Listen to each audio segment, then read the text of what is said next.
আমাদের অনেকের একটা বড় প্রবলেম হচ্ছে যে আমরা আমাদের দুশ্চিন্তা এবং ওভার থিঙ্কিং নিয়ন্ত্রণ করতে পারি না।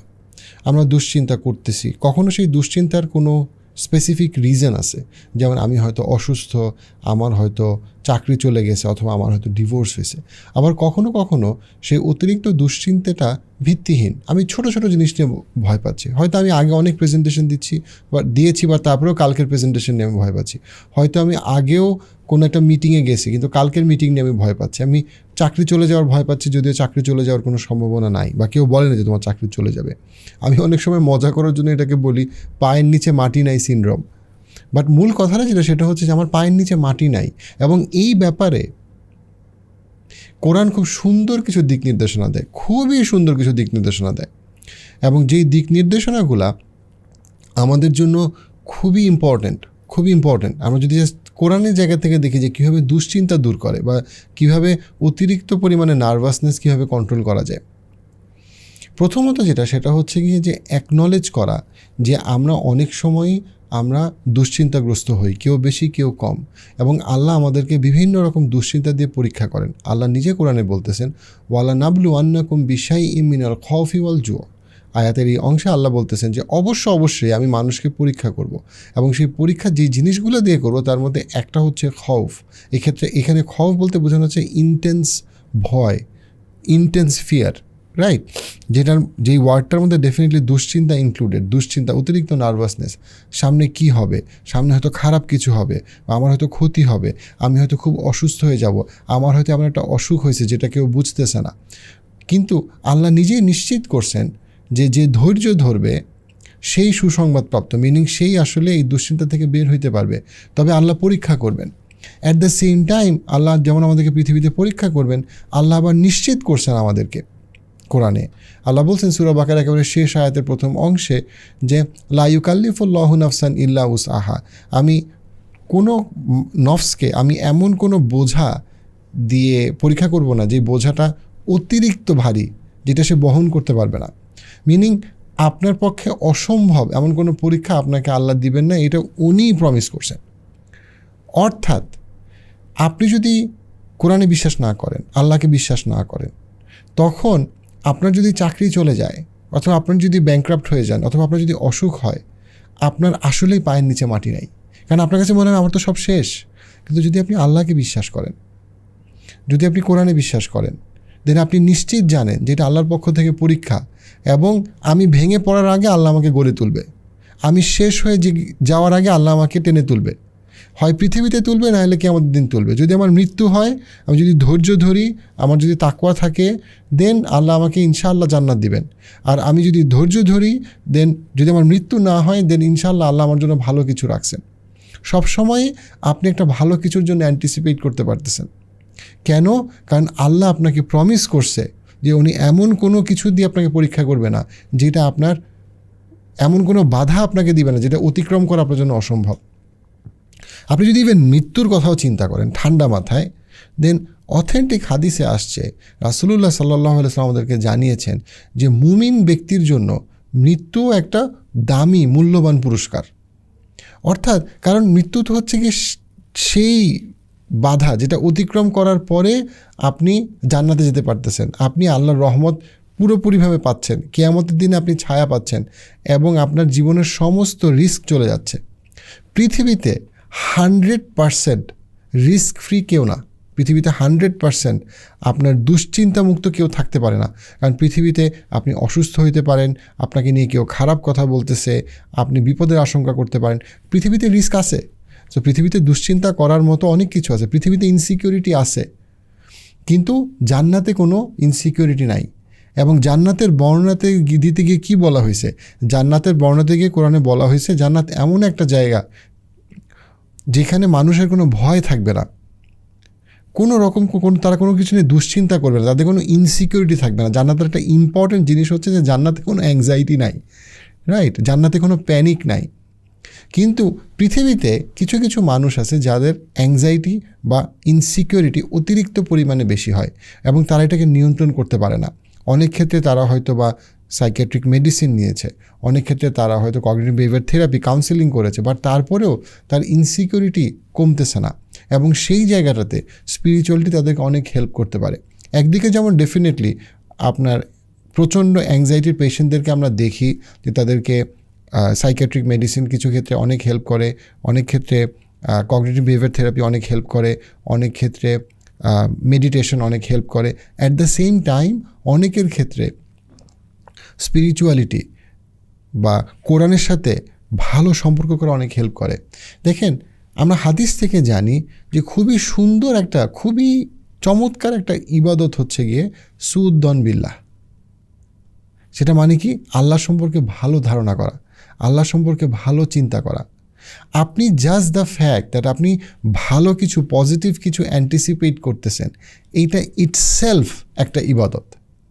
যে আপনি আশা করতেছেন যে আল্লাহ আপনার জীবনে সামনে ভালো কিছু রাখবে, আপনি আল্লাহর প্রশংসা করতেছেন, আপনি শুকরিয়া আদায় করতেছেন, আপনি একটা ভালো দিনের জন্য অপেক্ষা করতেছেন, ভালো দিনের, ভালো বছরের জন্য আপনি পরিশ্রম করতেছেন।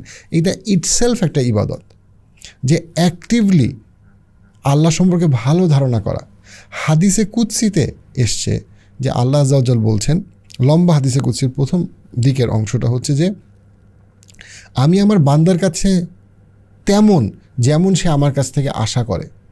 মিনিং আপনি যা অ্যান্টিসিপেট করেন সেইটা আপনাকে ডিফাইন করে। খুব ইম্পর্ট্যান্ট একটা জিনিস। আপনি যদি আপনার অ্যান্টিসিপেশনকে চেঞ্জ করতে পারেন, আপনি আপনার বিহেভিয়ারকে চেঞ্জ করতে পারবেন। সাইকোলজিক্যাল এটা খুবই ট্রু। আপনি যদি অ্যান্টিসিপেট করেন যে খুব খারাপ কিছু হবে, আপনার সাথে আপনার স্বামীর ঝগড়া লাগবে বা স্ত্রীর ঝগড়া লাগবে, আপনার অফিসের বস, নতুন অফিসের বস আপনাকে নিয়ে কুটনামি করবে, অথবা আপনি যদি আশা করেন যে বাংলাদেশ দেউলিয়া হয়ে যাবে, বাংলাদেশের সমস্ত ব্যাংক বন্ধ হয়ে যাবে, প্রত্যেকটা জায়গাতে আপনি যদি ইনসিকিউরিটিতে ভোগেন, দেন অটোমেটিক্যালি আপনার বিহেভিয়ার, আপনার কথা, আপনার নেতিবাচকতা তৈরি হবে। যেই নেতিবাচকতা আপনার ইনসিকিউরিটি অথবা প্রচণ্ড রকম দুশ্চিন্তা করা আপনার রোগ প্রতিরোধ ক্ষমতাকে কমায় দিবে।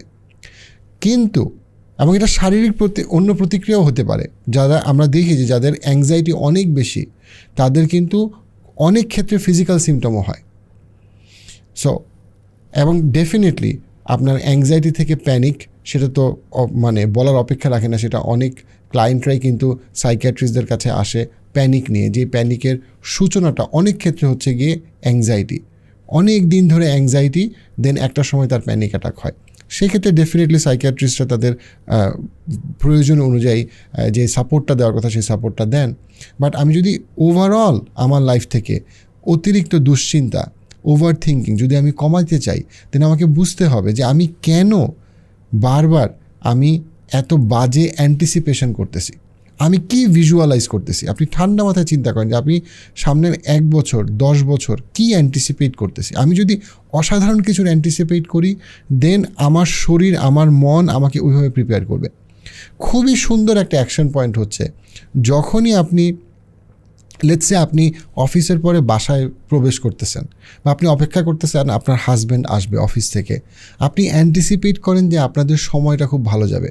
আপনি যখন আপনার সন্তানকে প্যারেন্টিং করতেছেন, তখন আপনি চিন্তা করেন অ্যাক্টিভলি যে এই সন্তানটা অনেক ভালো করবে জীবনে, আমার থেকে অনেক ভালো করবে, এবং তার জীবনে ভালো করার পিছনে সবচেয়ে বড় অনুপ্রেরণা হব আমি, বাবা মা। এইটাকে মাথায় রেখে যখন আপনি প্যারেন্টিং করবেন, তখন আপনার প্যারেন্টিং অনেক ভালো হবে। কিন্তু আপনি যদি ভিজুয়ালাইজ করেন যে আমার সন্তান বড় হয়ে আমাকে ভুলে যাবে, আমার সন্তান ভালো হবে না খারাপ হবে, কিছু যাই না, যা ইচ্ছা তা হবে, তখন অটোমেটিক্যালি এটা আপনার প্যারেন্টিংকে এফেক্ট করবে। আপনি যদি অ্যান্টিসিপেট করেন যে আপনার কালকে অফিসের প্রেজেন্টেশনটা খুব খারাপ হবে, দেন ডেফিনেটলি আপনার শরীর, আপনার মন সব কিছু ওইভাবে প্রিপেয়ার্ড হবে। বাট আপনি যদি আশা করেন যে সামনের আপনার প্রেজেন্টেশনটা অফিসে এত ভালো হবে যেটার জন্য আপনার এই বছরে প্রমোশন পাওয়ার সম্ভাবনা বেড়ে যাবে, দেন সেটা বেড়ে যাবে। প্রত্যেকটা লেয়ারে আপনি যদি মনে করেন যে চ্যাট জিপিটি এসে আপনার চাকরি নিয়ে যাবে, সম্ভাবনা বেশি আসলে আপনার চাকরি চলে যাবে। কারণ আপনি যখন অন্য কিছুকে ব্লেম করবেন যেটা অদৃশ্য, তখন যেটা আপনার দৃশ্যমান, মানে যেটা আপনার হাতে আছে, সেই কাজটা থেকে আপনার ফোকাস চলে যাবে। আপনি কাজে অনীহা তৈরি হবে, আপনার কাজ করতে ইচ্ছা করবে না, কারণ আপনার মনের কাছে মনে হবে সব তো এমনিই শেষ হয়ে যাবে, আমার আর চেষ্টা করে লাভ কী। রাসূলুল্লাহ সাল্লাল্লাহু আলাইহি ওয়াসাল্লামের একটা হাদিস থেকে আমরা জানতে পাই, একদিন উনি প্রচণ্ড ক্লান্ত হয়ে, ওনার মানে পুরো শরীরে ক্লান্তি হয়ে উনি বাসায় প্রবেশ করছেন। উনি ফাতেমা রাদিয়াল্লাহু আনহাকে বলছেন যে তুমি পানি নিয়ে আসো, কারণ সে মুখ ধুবে। ফাতেমা রাদিয়াল্লাহু আনহা যখন পানি নিয়ে আসছেন, যখন রাসূলুল্লাহ সাল্লাল্লাহু আলাইহি ওয়াসাল্লাম ওনার পবিত্র মুখে পানি দিচ্ছেন, তখন উনি দেখলেন যে মানে তার কন্যা ফাতেমা রাদিয়াল্লাহু আনহার মুখে ক্লিয়ার একটা, তার বাবাকে এরকম অবস্থায় দেখে তার একটা মানে তার চেহারায় একটা মন খারাপ একটা ভাব। তো সেইটা দেখে উনি ফাতেমা রাদিয়াল্লাহু আনহাকে বললেন যে তোমার কি এইটা ভাবলে খুব অসাধারণ লাগে না যে এমন একটা সময় আসবে যখন আল্লাহর কথা, ইসলামের কথা পৃথিবীর প্রত্যেকটা ঘরে পৌঁছে যাবে। সো দেখেন উনি এমন একটা সময় কথাটা বলছেন, বাবা তার মেয়েকে এমন একটা সময় কথাটা বলতেছে যখন বেশিরভাগ মানুষ পৃথিবীতে মুসলমান না, বেশিরভাগ মানুষের সাথে ওনার কখনো দেখাই হয়নি। এবং উনি যখন মারা যান আমাদের নবী, তখন কিন্তু বেশিরভাগ মানুষ মুসলিম ছিল না। কিন্তু এই যে উনি নবী হিসেবে আমাদের জন্য দৃষ্টান্ত স্থাপন করতেছে যে অপটিমিস্টিক হওয়া, মিনিংফুলি অপটিমিস্টিক হওয়া, যে অসম্ভব ভালো কিছু আসবে। তুমি যদি আল্লাহর পথে থাকো, আল্লাহ তোমার জন্য হেদায়েত, রহমত আরও বাড়ায় দিবে এবং আরও মানে পথকে আরও সহজ করে দিবে, মসৃণ করে দিবে। এই যে জিনিসটা উনি ওনার মেয়েকে বুঝাইতেছে এমন একটা সময় যখন আশেপাশে আসলেই সব কিছু অন্ধকার, বেশিরভাগ মানুষ মুসলমানদেরকে হত্যা করতে আসতেছে, অল্প কিছু মানুষ মাত্র মুসলমান, এবং ইসলামের আলো খুব বেশি পৌঁছায় নাই, এবং যাদেরকে ইসলামের কথা বলা হয়েছে তাদের অনেকেই ইসলামকে প্রত্যাখ্যান করছে। সেই সময় এটা বলা হচ্ছে আমাদের ধর্মের প্রত্যেকটা লেয়ারে লেয়ারে মিনিংফুল অপটিমিজমের কথা বলা হচ্ছে। What you are anticipating is waiting for you, what you are anticipating is waiting for you. আপনি যা আশা করতেছেন সেটা আপনার জন্য অপেক্ষা করতেছে। আপনি যদি আশা করেন যে বিরাট একটা বিপদ হবে, অথবা আপনার বউয়ের সাথে খারাপ একটা ঝগড়া হবে, অথবা বিয়ের পরে ঝামেলা লাগবে, অথবা অফিসে গেলে বস আপনাকে ঝাড়ি দিবে, তখন ওইটাই আপনার জন্য অপেক্ষা করতেছে। কেন আমি এটা বললাম? কারণ আপনি যেইটার জন্য আপনি যেটা অ্যান্টিসিপেট করতেছেন ওইটা অনুযায়ী আপনার কাজ হবে, আপনার বডি ল্যাঙ্গুয়েজ হবে, আপনার ভয়েসের টোন এরকম হবে, রাইট? যেমন ধরেন আমি একটা ভিডিও রেকর্ড করতেছি, এখন আমি যদি অ্যান্টিসিপেট করি যে আরে কমেন্ট সেকশনে তো মানুষ সমানে গালি দিবে, কেউ তো আমার কথা শুনবে না, এবং যারা শুনবে তারা সবাই আমাকে ধর্ম ব্যবসায়ী, তাবিজ ব্যবসায়ী, হাবি জাবি, গালাগালি, আপনি সাইকোলজিস্ট, আপনি কেন ধর্ম নিয়ে কথা বলেন, আপনি কেন আপনার যোগ্যতা কি, আপনি তো ফালতু লোক, আপনাকে তো দেখে আমার প্রতারক মনে হচ্ছে, আমার কাছে গোপন তথ্য আছে যে আপনি আসলে বিশ্রী লোক, কুৎসিত লোক। আমি যদি এটা অ্যান্টিসিপেট করি, খেয়াল করেন আমার কিন্তু ভিডিও ডেলিভারি অটোমেটিক্যালি খারাপ হবে। আমার কাছে মনে হবে থাক ভিডিও না করি, থাক আজকে ভিডিওটা না করি, বা ভিডিও করলেও কি বলবো না বলবো। বাট আমি যদি বিশ্বাস করি, যেটা আমি আসলেই বিশ্বাস করি, যে আমার এই কথা দ্বারা সত্যিকার অর্থেই একটা মানুষের হইলেও উপকার হবে, সত্যিকার অর্থেই একটা মানুষের দুশ্চিন্তা কমবে, সত্যিকার অর্থে একটা মানুষ অথবা এই উসিলায় আল্লাহর সাথে সম্পর্ক করবে এবং আল্লাহর পক্ষ থেকে হেদায়েত প্রাপ্ত হবে, এই ভিডিওর কারণে সত্যিকার অর্থে একটা মানুষের হইলেও তার নার্ভাসনেস কমবে, একটা মানুষের হইলেও কমবে। সে পৃথিবীর যে প্রান্তেই থাকুক, হয়তো তার সাথে আমার কোনোদিন দেখা হবে না। আমি যদি সত্যিকার অর্থে সেটা বিশ্বাস করি, যেটা আমি আসলেই বিশ্বাস করি, তখন কি হবে? সেই কনফিডেন্স, সেই আত্মবিশ্বাস আমার ভয়েসে আসবে, আমার চিন্তায় আসবে, এবং যদি আল্লাহ রহম করে আসলেই কোনো একটা মানুষের হইলেও এটাতে অনেক উপকার হবে। সো আমরা যেন, আমাদের পায়ের নিচে মাটি আছে, কিন্তু আমরা যেন মনে না করি যে আমাদের পায়ের নিচে মাটি নেই। সবসময় যেন দুশ্চিন্তা না করি, আরে আমার ছেলেমেয়ের কী হবে, ওরা স্কুলে গেছে পৌঁছালো কি না, আরে ও অফিসে গেছে পৌঁছালো কি না, আরে আমার সামনে প্লেনের ফ্লাইট আছে, আমার কি ফ্লাইট ঠিকমতো আমি রিচ করতে পারবো কি না। সব ব্যাপারে যেন আমি দুশ্চিন্তাটাকে যেন আমি নিয়ন্ত্রণ করতে পারি। কীভাবে নিয়ন্ত্রণ করব? আমি অ্যান্টিসিপেট করি।